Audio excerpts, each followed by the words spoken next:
You will never add a column of numbers faster than Excel will add a column of numbers. Why would you try? You have to separate creativity and execution. And we have to separate the magic of being human from the calculation capability of AI. Marketing Architects. Hello, and welcome to the Marketing Architects, a research-first podcast dedicated to answering your toughest marketing questions. I'm Elena Jasper. I run the marketing team here at Marketing Architects, and I'm joined by my co-hosts, Angela Voss, the CEO of Marketing Architects, and Rob DeMars, the Chief Product Architect of Misfits and Machines. And we're joined by a guest today, Shelly Palmer, an expert across technology, media, and marketing. Shelly is a professor of advanced media in residence at Syracuse University's S.I. Newhouse School of Public Communications and the CEO of the Palmer Group, where he advises Fortune 500 companies on emerging technologies, media, and marketing. Recognized as one of LinkedIn's top voices in technology, Shelly regularly shares insights on CNN and Good Day New York and runs a very popular daily business blog. He's a best-selling author, award-winning composer, TV producer, and much more. So this conversation today could be wide-ranging, but we'll try to keep it focused on advertising and marketing. Welcome, Shelly. I think I just need you to say that every time I go anywhere. It's a mouthful. Now, I have to ask a bit more, though, about the music, because I definitely have known you for all of your thought leadership that you've done. But the London Symphony Orchestra at Abbey Road Studio, I mean, how cool is that? And as a product of the 80s, I've watched more television than anyone else on this podcast. And it sounds like you've done a lot of TV jingles. Give me one I know, Shelly. Give me one I know. Oh, they're going to be written on my tombstone. But I've worked on things like Meow Mix and Seagram's Mixers and Burger King and the CBS News theme, MSNBC, TNT, AP Radio. Going back, did all the music for Spin City, Regis and Kelly, Regis and Kathy Lee, Regis and everything, Kelly and everything, Kelly and Mark now. I just have a ton of TV show themes on the air and news themes. So how did you go from this music prodigy to technology prognosticator, if you will? I don't even know how I describe myself now. Look, mom and dad, they met at Juilliard. They owned music stores. So they were my first music educators. I grew up with parents who owned half a dozen small retail music stores and a piano shop. And I earned my allowance tuning guitars on Saturdays. Sometime around when I was, maybe 12 years old or so, I got to see my very first ever Moog synthesizer in person. And it was really a lot of money. My father's like, it'll never sell. Like no one's ever going to spend that money on a piece of technology that no one understands. And I started to play this thing and I got to have it. Now, when I was about 17 years old, I was walking through Radio Shack and I still have the book. It was 79 cents. It was a book about VCFs, VCAs, and VCOs, voltage-controlled amplifiers, oscillators, and filters. And I asked the guy behind the counter if they were the same voltage-controlled oscillators, voltage-controlled amplifiers, and filters that were in my synthesizer, and he had no idea what I was talking about. The reason I wanted to understand it is that these were integrated circuits on the cover, and the synthesizer was all hand-wired with printed wiring boards and component parts. There were no integrated circuits in it whatsoever. Fully analog device. And I ended up buying that day about $50 worth of parts. And I took the whole bit of kit, the back of the music store, where I dumped everything on the bench. And I said to Walter, we're going to computer control the synthesizer. He goes, how? I said, I don't know. I bought a couple books. Let's see what we can do.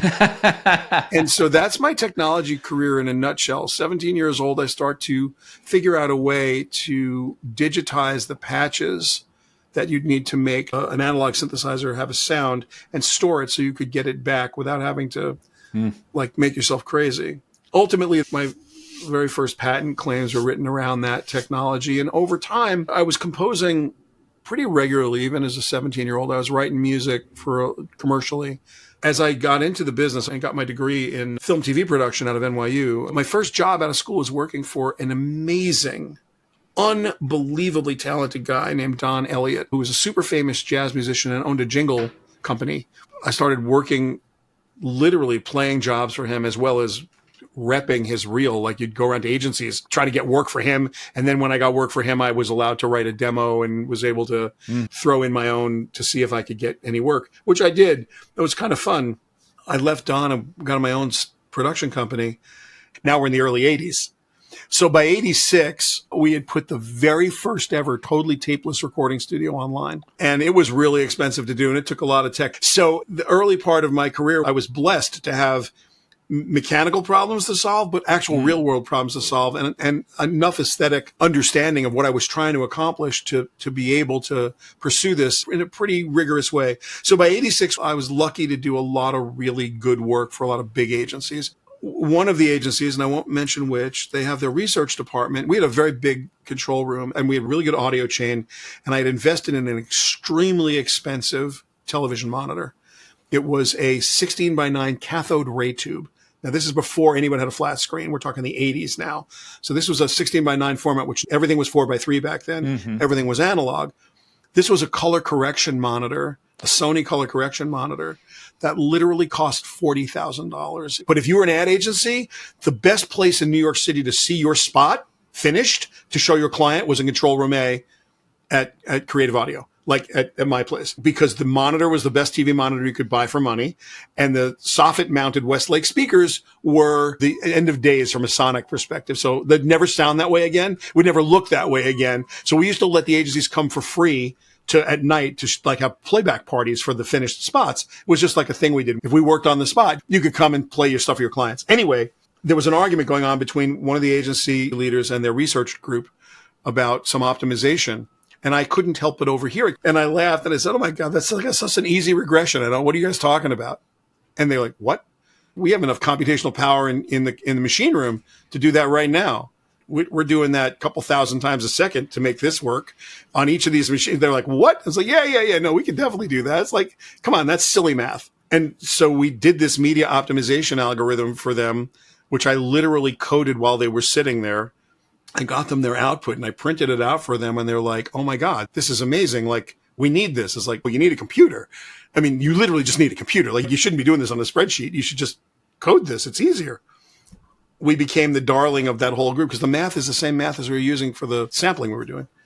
Regressing lines and like looking for R squared is looking for R squared. It's just not, it's right. The thing. I mean, it is what it is. So anyway, there was a very funny moment. A bunch of people who were not mathematically gifted talking math in a room filled with people who did math 24 hours a day. Oh my God. You just blew their minds. That's amazing. It was just like a different thing. So anyway, that put us into one place that we didn't know we were ever going to be, because all of a sudden we started getting much deeper into the mathematics and the mechanisms of distributing advertising and marketing materials. And then what really took it over the edge was right around 2000, I had patented a lot of my tech, and the Disney organization decided they wanted some of it. And they, in a very stealthy way, tried to buy it without letting us know it was Disney, and we weren't fooled easily. So that's when my career really changed, because I've been doing music since I was 4 years old, sort of grown up with it, as I told you. But when Disney came knocking, here was an opportunity to see a patent that I had sort of created in 93. Which was, it taught this thing called the Open Cable Application Protocol, OCAP. And it basically turned set-top boxes and head ends into client-server networks and allowed you to do data distribution, interactive television, basically, on set-top boxes. So Disney had this thing they wanted to call enhanced TV, this ability to do things like play Who Wants to Be a Millionaire in sync with the broadcast through your set-top box or on your PC. My patent covered all of that, and it was the earliest patent in the space, and they wanted this patent because they didn't really want me to sue them. They wanted to buy the patent. So we made a deal, and ultimately I went to consult for them, and I couldn't resist. So I closed my production company. I was really, really excited to go consult for the Imagineers and watch my technology get reduced to practice. I thought that was super cool. And so I wrote a book called Television Disrupted, the transition from network to networked TV, and started to get on the speaker circuit. And in less than a decade, it went from no one knowing what any of this was to fully invented. I've just been enamored with and immersed in all of the tech around advertising and marketing. And we've been using artificial intelligence, what they're calling AI today. We've been using machine learning since the late 70s to do the work that we're doing. Real neural networks probably for the last 15 years or so. Transformer networks maybe since 2018 or 19, somewhere in there. Everyone thinks AI was invented on November 30th, 2022. Right. It really wasn't. It really wasn't. I mean, it's been around a long, long time. So yeah, that's how I got in the tech side. I got in the tech side by doing, which is the way I think you should get into anything in your life. You just do it. In so much of what you just talked about there, it almost sounds like you're talking about today, right? When you think about creativity interweaving with technology, and it's obviously the headlines now is how does it get applied in a way that everybody can accept. So gosh, that's a great story. Thank you for sharing. It has the unusual attribute of being the story of my of my journey, but there's so many other ways to have gotten where I got. But everybody always does ask, how did you go from a composer producer to a tech consultant? And the answer is practical application. Applied engineering from theoretical engineering to applied engineering is how you get there. Well, thank you, Shelly. I think that those stories probably help make it clear to the listeners that this was not an easy interview to plan for, because you have so much expertise and so many things we could talk about. But I do want to kind of focus us on recent marketing news. We try to always root our opinions in data research and what drives business results when we can. And I like to introduce our interviews with a piece of research or an article. And I found one that I really like for you because it's a summary of the talk that you gave at the ANA event. That also happens to be where you met Ange. This is an Ad Age article. It's by Brandon Dorer and Jack Neff. And it's titled How CMOs, Agencies, and Consultants Are Clashing Over AI Usage. They describe your discussion there, where you urged brands to take AI adoption seriously or risk falling behind. You explained how AI is transforming how we search, how we shop, and how we advertise. Brands who don't fully commit to AI will soon find themselves margin deprived, struggling to keep up with more savvy competitors. But despite this work you and others do pushing for AI adoption, there's still some skepticism from marketers. Many agencies say clients are unclear on the AI goals. Some CMOs are concerned about privacy and security, and others just believe we're caught in an AI hype cycle. So there's a lot we could talk about when it comes to AI in marketing, so it wasn't easy for us to pick a place to start. But I wanted to begin here. You were pretty direct in your talk there about the risks for brands who lag in AI adoption. So could you share why you see AI as such a game changer, a big deal for marketers today? It's not just marketers. We're in a sociological transition we have not experienced ever in our lifetimes. When the written word was invented, there is plenty of writing about how this is going to be terrible for humanity, as you will no longer need to use your mind to store things. You'll be forgetful because you can write things down, and people will become stupider because they can write. This was the prevailing wisdom as writing started to happen 5,000 years ago. A couple things are going on right now you have to respect.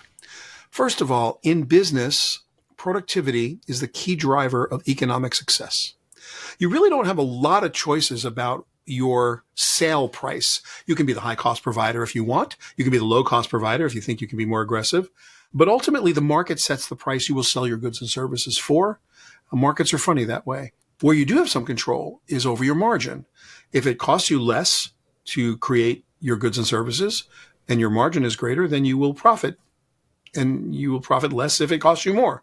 And so you have some control over productivity, whereas you have very little control over market pricing. So if you think about what people do for a living in our industry, marketing, research, advertising, production, for the most part, we execute the vision of others. Someone says, we're going to make a spot that includes the following things. We need a script. This is our strategy. This is what we're going to do. Let's realize it in the best possible way. And people who are both artists and artisans will get on the project and they will execute. So people come in all different flavors at all different prices. If you go through the entirety of the workflow and process that is creating an advertising campaign, start to finish, there are dozens, if not hundreds of places where forgetting all jargon, you could just call super automation would take care of it. Now I can try 25 different things against a target that no human could ever do at that speed or at that cost. Oh, the blue button doesn't work. Could I replace it with a green button? Does the red button work better? Any level of marketing incrementalism, if you believe that incrementalism is of fundamental value to the marketing business, forget about hyper-personalized. You've never been able to channel personalize at a price. You're running the same spot on We versus USA Network versus CNN versus Fox News Channel because you couldn't afford your non-working media budget just didn't allow you to make 5 commercials. You could only make 3. And so 2 networks are getting the same commercial. And even though they're not quite right, they're the closest one you have. I can bang out something that's spot on now at no or low cost and near real time. Am I going to do that? What's the law of diminishing returns versus the incremental benefit? Well, at some point, I will hit a law of diminishing returns, but I've got so far to go on incremental opportunity. These kinds of little tiny subtle things in a business like a CPG business where somehow every analyst knows what the margin of your business is against all your competitors. Everybody knows what your non-working media budget is and your working media budget is and how you're using it. So if I can get a couple basis points better at everything across the board, I'm going to destroy my competitors. I'm not going to beat them. You have to know that this is now the biggest problem, and the pushback we're getting from everybody is that everyone is trying to compare AI to human capabilities. This is so stupid. It's almost unbelievably stupid. AI, as it sits today, generative AI, is not human. What it does is it calculates the next best, most probable token, whether that's words or pictures, soon to be video, audio. It's the next most probable token. To think of it as words is okay at the most macro level. It's not how it works. But if you think about the next note or the next word or the next sentence, knock yourself out. Whatever mental model works for you, it's taking the average of everything it's ever ingested. Remember, GPT stands for pre-trained transformer, generative pre-trained. So that means you're going to have to post-train in some way, which is some fine-tuning and possibly some other constraints and some other technologies that you might want to use to constrain the model. But one way or the other, you've got a tool set here that is capable of doing better than average work all of the time. I'm running a factory, and in my factory, I need the lowest possible cost for the goods I have to deliver. So if it is acceptable and the audience doesn't hear or know the difference, there is no difference. And for anyone to think differently, there's some human arrogance involved. It'll never be this. It's like, you're right. It'll never be that. But 90% of the production things we need to do are resizing that graphic, respecking the type, color grading. I have to sweeten this. I have to add that. I have to build, like, I'm doing worky work that a human must do right now. But the machine can do at a level that is close enough, but at almost no cost and nearer at real time. You will never add a column of numbers faster than Excel will add a column of numbers. Why would you try? You have to separate creativity and execution. You have to. And we have to separate the magic of being human from the calculation capability of AI. Human beings are magic. They do magic things, but most of us aren't employed to do magic. Most of us are employed to do others' bidding, where we're told what to do, and then we are judged on our ability to execute against someone else's vision. And people don't want to be honest about that. They don't need to be honest about it. But people who are honest about it are going to, Elena, in no uncertain terms, kick ass and take names. So I need to recover from that for a second. So pumped up right now. I mean, forget Tony Robbins, run through a wall. It's just, I hear this argument so much from people who literally don't know what they're talking about. And I'm telling you, more than half the stuff I wrote in my career, AI is capable of writing. Suno or Udio are capable of writing now. And they're not even good at it yet. 3 years from now, 2 years from now, a year from now, this stuff, if you're not using it, you're going to wonder why you're not using it. It's a fun thing to play with. On like Chubb's Baby Wipes stackable boxes commercial that needs a childlike underscore that is not actually Mickey Mouse to the scenes, but needs to evoke a feeling of blah, blah, blah that the creative director spent 3 hours thinking about one night and basically just showing you the spot and you'd have known as someone who does it for a living. But it's like, okay, you had to write me a long brief. That's great. I'm sorry. If you spent $50,000 today to get that underscore, and I loved charging that 30 years ago, now you should press a button and get that underscore. It's just what it is. Is that terrible for composers? I'm saying something terrible for humans? No. It is what it is. What are you going to do? You're going to stop the technology? How?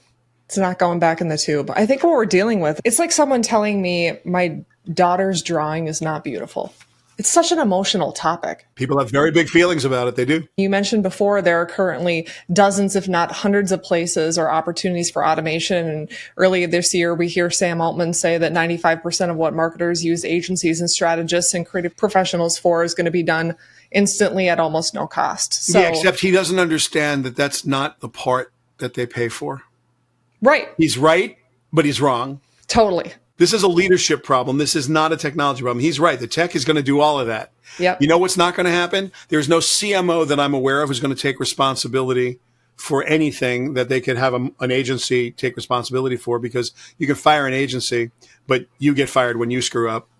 I mean, remember Star Trek, the original series? Yes, sir. You remember Captain Kirk and all the commanders wore gold tunics, and then all the science officers and medical officers wore blue tunics, and security, right, and engineering wore red tunics. Remember those? Everybody had like the different shirts.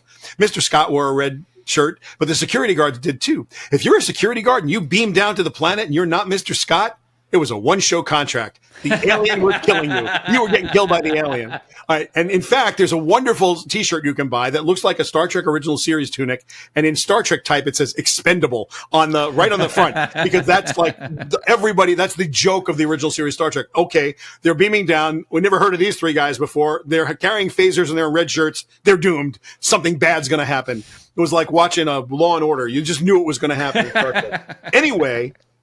That's exactly how CMOs treat agencies. They're all wearing red shirts. And when something bad happens, the PR agency, the experiential agency, the digital agency, they go into review. It's like, oh, well, because they're not going to take responsibility. You think because AI exists, somebody's going to risk their Christmas bonus or their car payments or their kids' private school?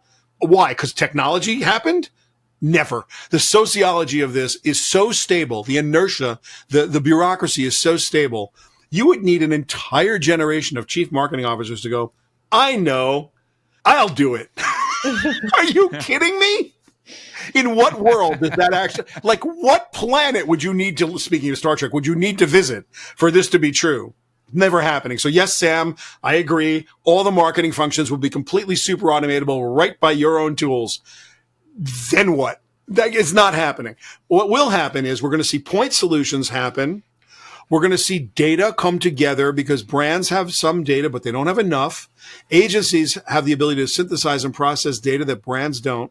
So external signals, cultural insights, long-term and short-term insights, the loneliness epidemic. Okay, what does the brand do to interpret loneliness epidemic data into their workflow and process for their AI? The answer is probably not much.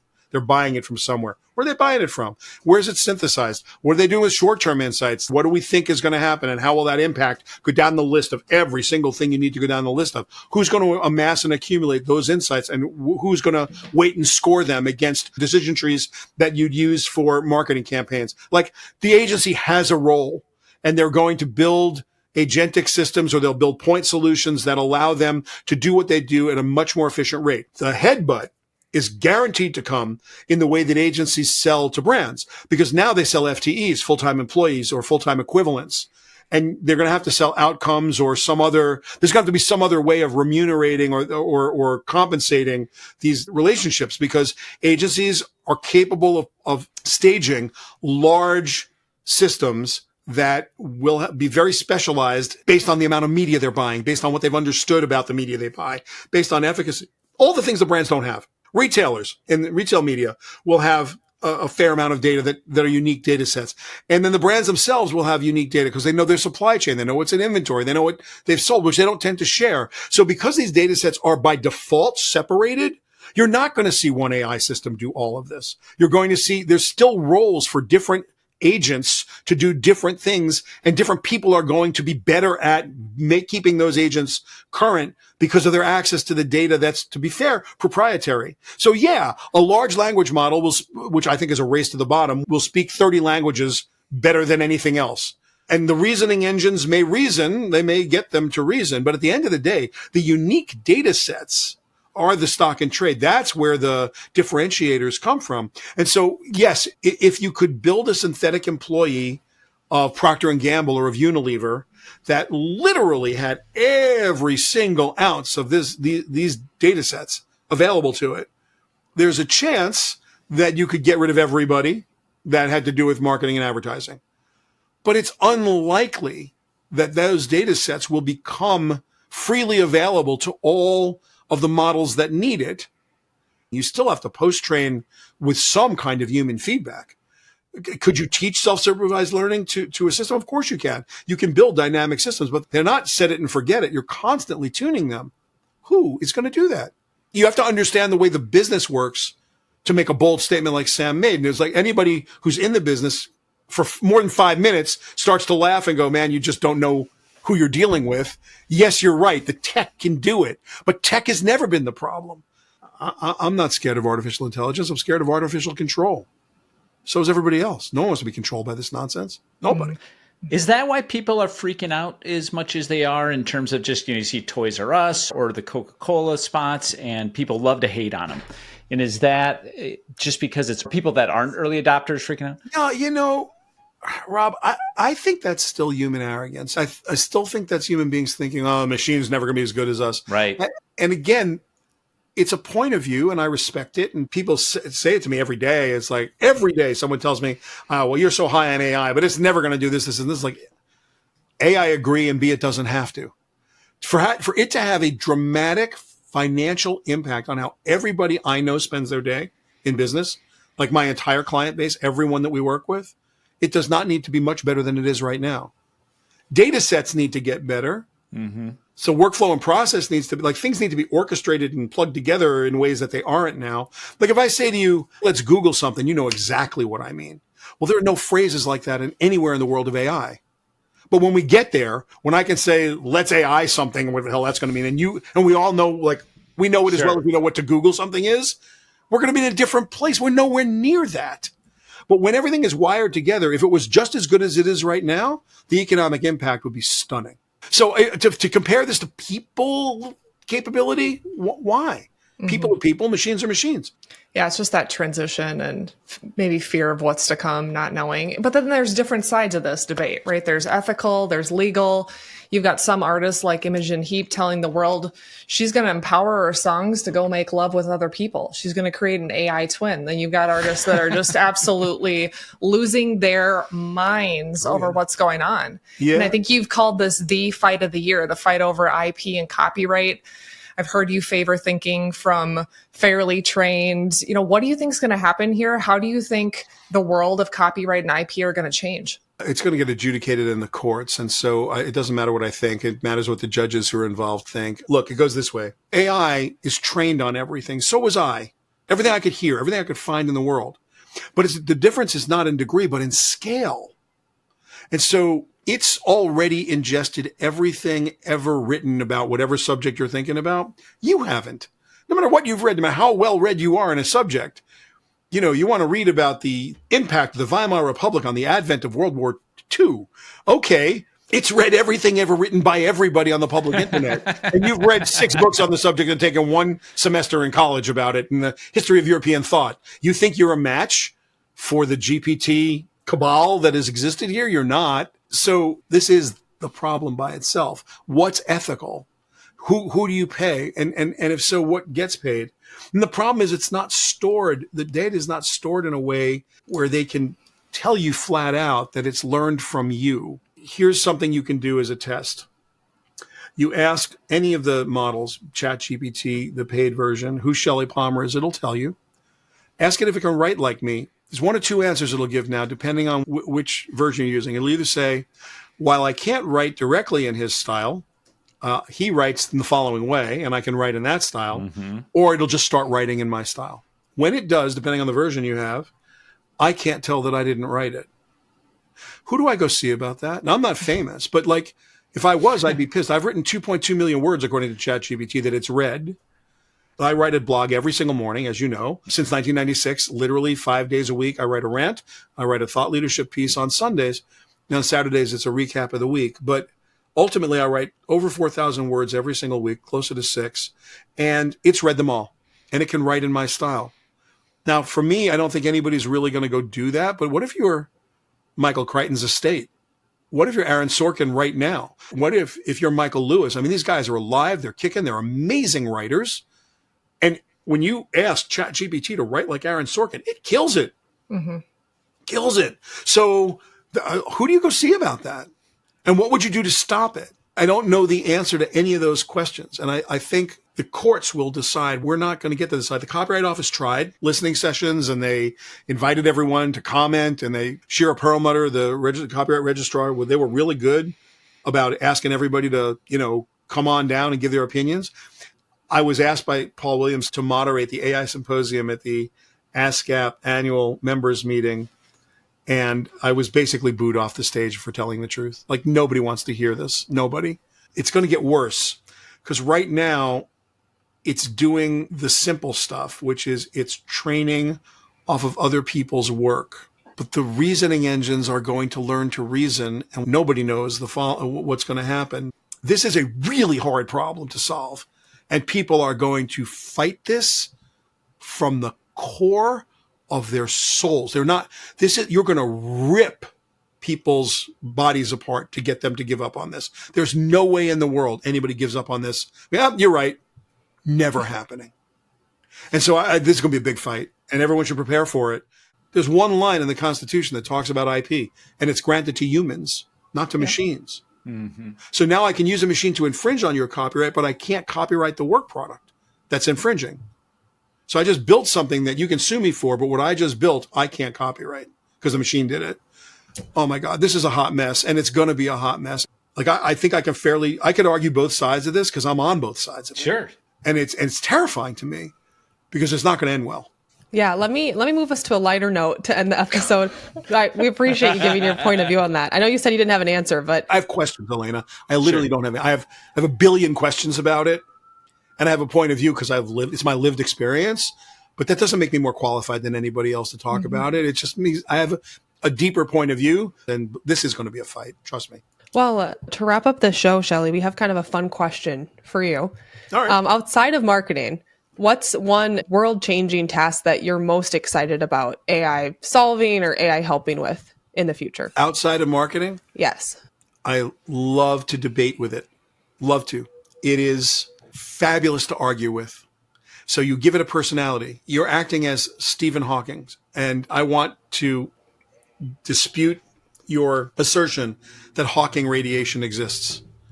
And then you have an argument with it. You are acting as a group of physicists, including Marie Curie, Isaac Newton, and Albert Einstein. I want to talk about, and you fill in the blank. And this thing will go at you. It is so fun. It's like you invent your own games. So you literally can invent any scenario. I did one the other day for somebody that I thought was really fun. I was trying to build a playlist building tool for Spotify. I wrote a prompt that said, you are taking on the persona of a genre of music known as bebop. Do you know what bebop is? And it said, yes. I said, great. Now I want you to become bebop as a character. And we are going to go listen to jazz in the 1950s.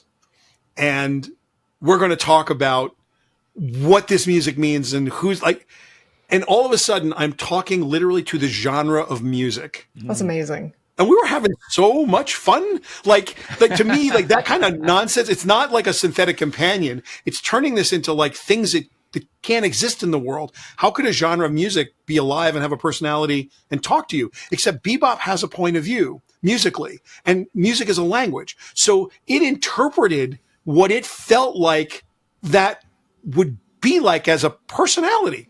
What's your go-to platform to do that on? You can do it on anything. You can do it on Meta.ai. You can do it on Claude's good at it. GPT-4 is good at it. It almost doesn't matter. Each one's slightly different. I play with all of them. There's about 150 foundational models out there. You can go to Hugging Face and pretty much get access to all of them. They're all over the place, and each one will do something slightly different. But my favorite thing to do with AI is push its boundaries to push my boundaries, to think of something that literally cannot exist in the universe without this tool. It's easy to apply it to a productivity problem. It's easy to apply it to a thing that you do every day, to anything that's automated. Where you get to have fun with it is where you push this word calculator to calculate words or sounds or art. Doing crazy mashups is my favorite thing to do with this. Take that as far as you can. I want to mash up William Shakespeare doing Lin-Manuel Miranda. Just that kind of thing to me, that this is the most fun you can have, stretching your own imagination and having it do the realization for you, because it can realize things. It allows you to stretch what is, in my mind, a little misty idea that I kind of think I understand to some concrete, real thing I can look at or hear or see and go, almost that. Yeah. That's that's the funnest part. Like, I love that part. So cool. That's great. I think we all know what we're going to be doing after this recording. I've got a couple of people in mind that I want to pit against each other. Shelly, thank you so much for joining us. That was an episode I'm probably going to listen to multiple times, if I'm being honest. That was a blast. Yeah. Do you have anything to plug? We'll include your LinkedIn, your newsletter, website, anything else? Well, I'd love people to subscribe to the newsletter if they can. That would be great. We do have a course, the free course, Generative AI for Brand Marketers. Anyone can take it. It's about an hour and a half, 2 hours to get through it. It'll make you a prompt crafting monster. We update that course on a regular basis, so it's the latest stuff usually. Newsletter subscribers, again, it's free. They'll get opportunities to come to our events and learn what we're doing. So that's probably the best to plug. Appreciate it. Will do. Thank you so much for your time. All right, Thanks, Shelly. guys. All the very best. That's it for this episode of The Marketing Architects. We'd like to thank Taylor De Los Reyes for producing the show. You can connect with us on LinkedIn, and if you like the podcast, please leave us a review. Now go forth and build great marketing. Marketing Architects.